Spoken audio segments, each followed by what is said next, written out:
Titanic এখনও যাত্রাই শুরু করেনি, তার আগেই একটি বিড়াল তার বাচ্চাদের নিয়ে জাহাজ থেকে নেমে গিয়েছিল। আসলে টাইটানিকে এমন একটি বিড়াল ছিল, সে হয়তো নিজের সঙ্গে একজন মানুষের জীবনও বাঁচিয়ে দিয়েছিল। সেই বিড়ালের নাম ছিল জেনি। পুরনো সময়ে বড় বড় জাহাজে বিড়াল রাখা হতো, যাতে তারা জাহাজে থাকা ইঁদুর ধরে ফেলতে পারে। জেনিকেও টাইটানিকে এই কাজের জন্যই রাখা হয়েছিল।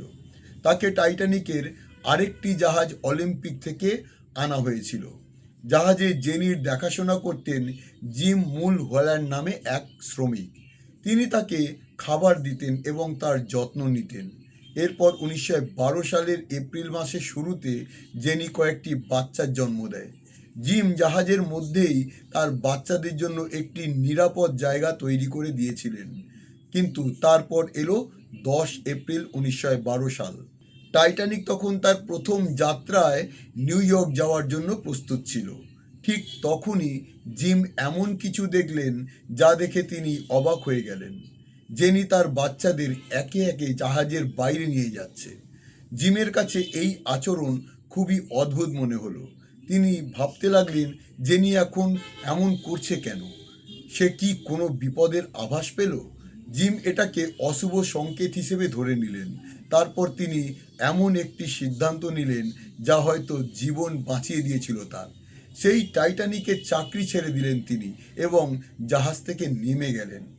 এর ঠিক 4 দিন পরে 14 এপ্রিল 1912 সালের রাতে টাইটানিক একটি বিশাল হিমশৈলের সঙ্গে ধাক্কা খায়। কয়েক ঘন্টার মধ্যেই বিশ্বের এই বিখ্যাত জাহাজটি সমুদ্রের তলায় তলিয়ে যায়। এই দুর্ঘটনায় 1500-র বেশি লোক মারা যান। কিন্তু জিম মুল হল্যান্ড সেই সময় জাহাজে ছিলেন না, তাই তিনি জীবনে রক্ষা পায়।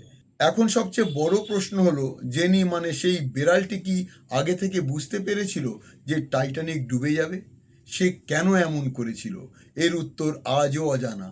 তাই এটুকু নিশ্চিত যে জেনির জাহাজ ছেড়ে যাওয়া এবং জিমের চাকরি ছেড়ে দেওয়ার এই গল্পটি টাইটানিককে ঘিরে সবচেয়ে রহস্যময় কাহিনীগুলোর একটি হয়ে আছে। অনেকে বলেন, যখন ভগবান কাউকে বাঁচাতে চান, কেউ তাকে কোনো শক্তি তাকে মারতে পারে না।